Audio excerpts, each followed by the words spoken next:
Assalamualaikum warahmatullahi wabarakatuh. Pemirsa, kami kembali menghadirkan ragam informasi Sampit Kabupaten Kota Waringin Timur di Jurnal Kotim hari ini. Saya Muhammad Haikal akan segera menemani Anda di Jurnal Kotim selengkapnya.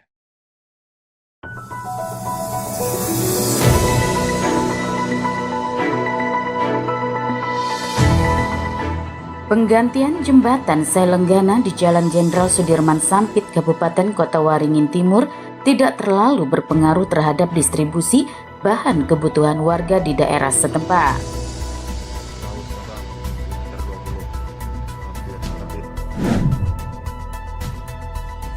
Potensi kebakaran hutan dan lahan di Kabupaten Kota Waringin Timur dikhawatirkan meningkat pada bulan Agustus ini. Selain karena adanya tren tahunan peningkatan kasus karhutla di bulan Agustus, pada bulan ini diperkirakan menjadi puncak musim kemarau.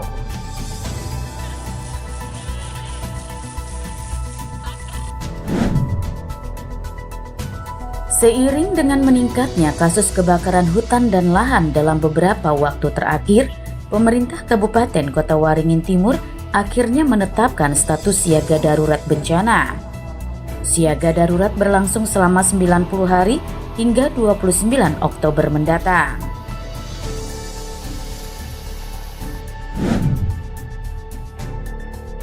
Kabupaten Kota Waringin Timur mengirimkan kontingen untuk mengikuti Pekan Daerah Kontak Tani Nelayan Andalan ke-14 tingkat Provinsi Kalimantan Tengah. Ajang ini digelar di Pangkalan Bun, Kota Waringin Barat mulai tanggal 1 hingga 7 Agustus 2025. Pedagang di Pasar Keramat Sampit, Kabupaten Kota Waringin Timur akhirnya membongkar sendiri bangunan yang melanggar aturan. Pemerintah memperpanjang batas waktu pembongkaran hingga Senin mendatang.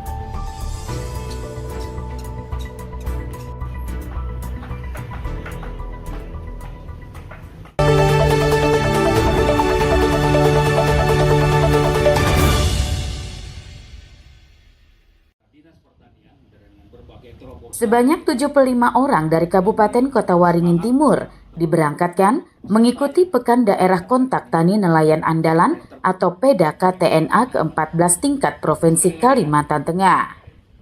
35 orang diantaranya merupakan peserta utama dalam kegiatan tersebut. Peserta utama merupakan perwakilan kelompok tani, gabungan kelompok tani, kelompok pembudidaya ikan, serta pelaku UMKM dari Kota Waringin Timur.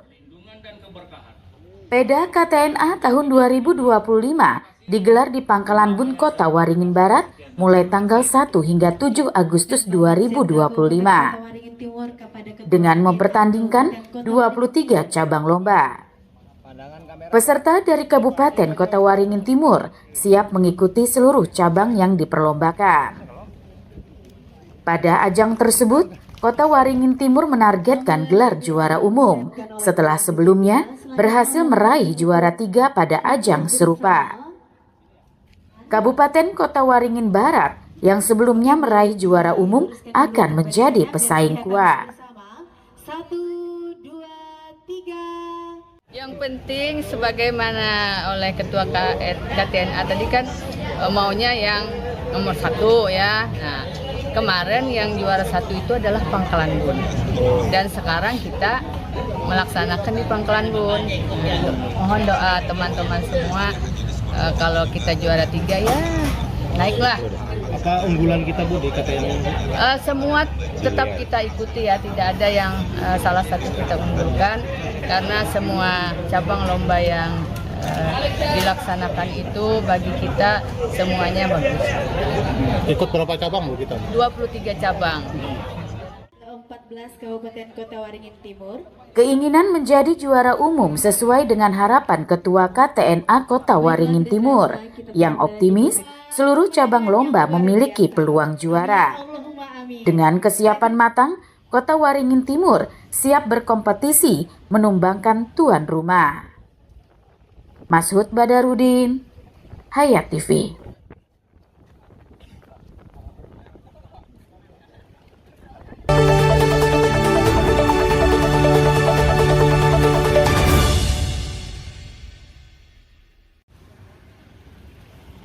Pedagang di kawasan Pasar Keramat Sampit yang ditertibkan Satpol PP Kabupaten Kota Waringin Timur bersama tim gabungan akhirnya membongkar sendiri bangunan yang melanggar aturan. Sejumlah bangunan yang selama ini berdiri di atas drainase dan ruang milik jalan mulai dibongkar oleh pemiliknya secara mandiri. Drainase yang sebelumnya tertutup kini mulai terlihat kembali. Dalam penertiban sebelumnya, sempat terjadi penolakan dari pengurus pasar dan pedagang, bahkan situasi sempat memanas. Namun kemudian disepakati bahwa pedagang diberi kesempatan untuk membongkar sendiri bangunannya. Sebelumnya pedagang diberi waktu 3 hari untuk membongkar secara mandiri. Batas waktu kemudian diperpanjang hingga 7 hari. Sejumlah petugas Satpol PP juga disiagakan di lokasi untuk melakukan pemantauan. Banyak pedagang memilih membongkar sendiri agar material bangunan yang masih bisa digunakan dapat diselamatkan. Yang dibongkar itu yang di atas drainase semua. Yang kemarin yang minta waktu kan mereka ada kemarin kan mau dibongkar semua, tapi ada yang minta waktu. Jadi kalau yang minta waktu ya kita berikan waktu untuk mereka membongkar sendiri. Karena kalau diberi waktu untuk membongkar sendiri, barang-barang untuk pembongkaran itu kan bisa dipakai gitu. Kalau kita yang bongkar nanti takutnya rusak sih, kalau bongkar paksa kan pasti hancur. Kalau penolakan masih ada loh? Tidak ada masyarakat, alhamdulillah sudah sadar semua. Kemarin ada perwakilan dari pasar juga. Ya baik-baik semua, mereka paham gitu. Karena ini kan Perda, mereka juga mendukung. Gitu. Sama-sama aja kita sama-sama menjaga supaya Kotim ini tetap enak lah buat situasi kelancaran lalu lintas segala macam kayak gitu. Jika sampai batas waktu yang ditetapkan masih ada pedagang yang membandel, pemerintah akan melakukan pembongkaran paksa, termasuk dengan mengerahkan alat berat seperti ekskavator untuk merobohkan bangunan. Mashud Badarudin, Hayat TV.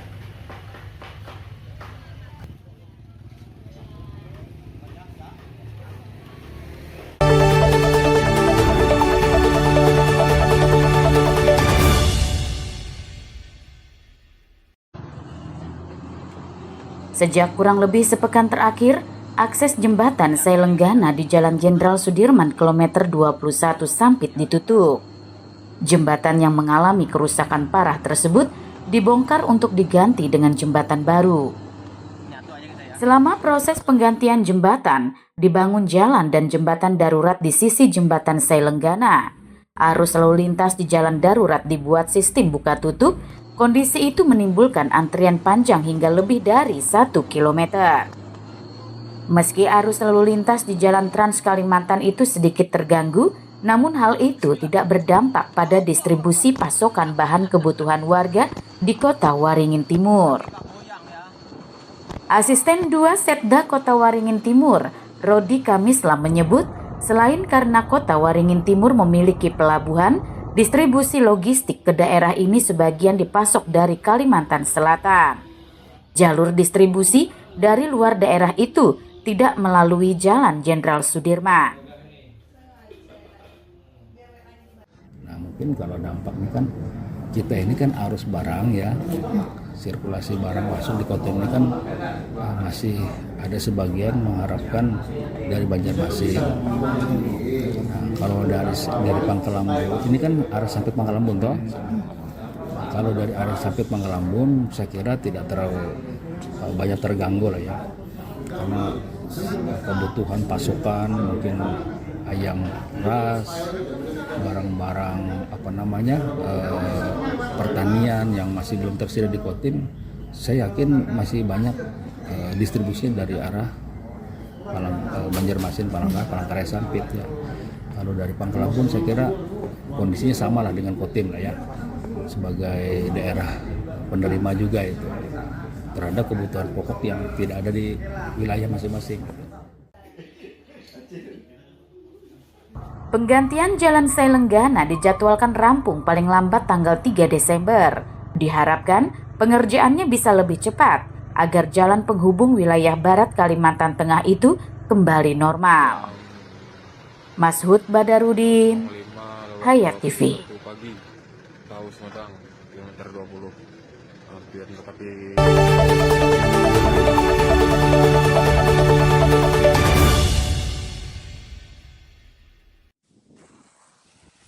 Pemerintah Kabupaten Kota Waringin Timur telah menetapkan status siaga darurat kebakaran hutan dan lahan selama 90 hari sejak 1 Agustus.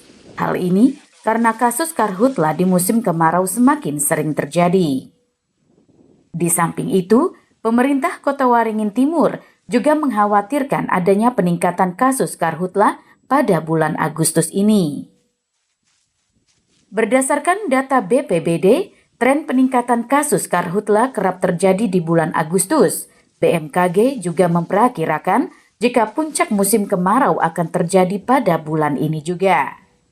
Ditambah lagi, sumber air di wilayah rawan terbakar mulai mengering dan titik muka air tanah sudah berkurang 40 cm.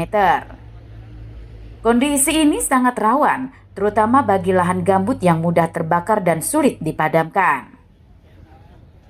BPBD telah menyiapkan embung portable untuk menanggulangi karhutla di lokasi minim air. Namun dalam pemanfaatannya, termasuk dalam penggunaan mobil tangki, akan disesuaikan dengan kondisi dan medan di lapangan.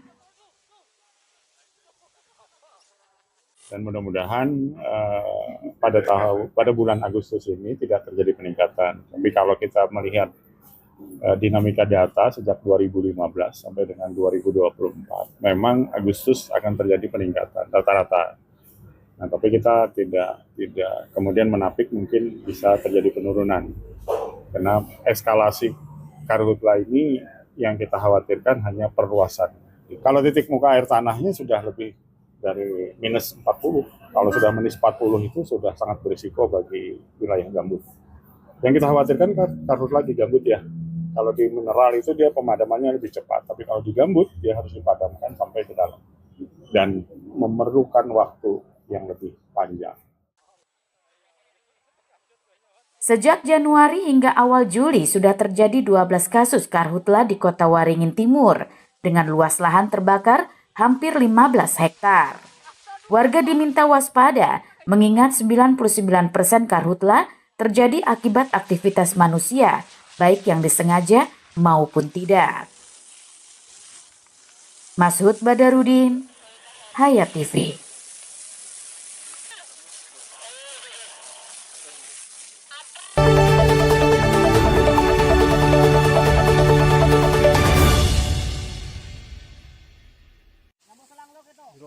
Sejak memasuki musim kemarau, kasus kebakaran hutan dan lahan belakangan kerap terjadi di Kabupaten Kota Waringin Timur. Dalam sepekan terakhir, tidak kurang dari 3 kasus kebakaran lahan yang terjadi. Upaya pemadaman kebakaran lahan oleh petugas Badan Penanggulangan Bencana Daerah bahkan dilakukan hingga malam hari. Menyikapi kondisi tersebut, pemerintah Kota Waringin Timur bersama TNI, Polri, BMKG, Basarnas dan instansi terkait lainnya menggelar rapat koordinasi guna membahas potensi karhutla yang rawan terjadi selama musim kemarau. Dalam rapat itu, pemerintah daerah akhirnya menetapkan status siaga darurat bencana karhutla. Status ini berlangsung selama 90 hari sejak 1 Agustus hingga 29 Oktober. Jika selama berjalannya status siaga darurat kasus karhutla semakin marak terjadi, maka status bisa ditingkatkan menjadi tanggap darurat. Dengan begitu, penanggulangan bencana karhutla bisa dilakukan secara maksimal. Banyak makanannya di situ. Akhirnya kita menetapkan status siaga karhutla di 90 hari ke depan dari tanggal 1 Agustus sampai dengan 29 Oktober. Tentunya itu 3 bulan. Tetapi apabila terjadi penurunan dari hotspot yang ada di Kabupaten Kota Timur, itu bisa kita turunkan lagi. Tapi apabila meningkat lagi titik hotspot di Kabupaten Kota Timur, tentunya kita naikkan status lagi di Kabupaten Kota Waringin Timur. Kenapa kita menaikkan status ini menjadi, bukan menaikkan, tadi menetapkan status siaga karhutla, tentunya kita ingin meningkatkan kesiapsiagaan. Kesiapsiagaan salah satunya juga terus koordinasi yang lebih baik dan tentunya juga pengalokasian sumber daya. Dalam hal ini tentunya ada anggaran yang harus dipertanggungjawabkan sehingga dengan adanya status Karhutla ini kita menjadi lebih aman dan lebih lebih cepat dalam melakukan tindakan-tindakan untuk Karhutla tersebut. Selama berlangsungnya status siaga darurat bencana Karhutla, petugas gabungan akan fokus pada upaya pencegahan. Selain gencar melakukan sosialisasi, juga akan mempersiapkan personil dan peralatan guna menanggulangi Karhutla. Masud Badarudin, Hayat TV.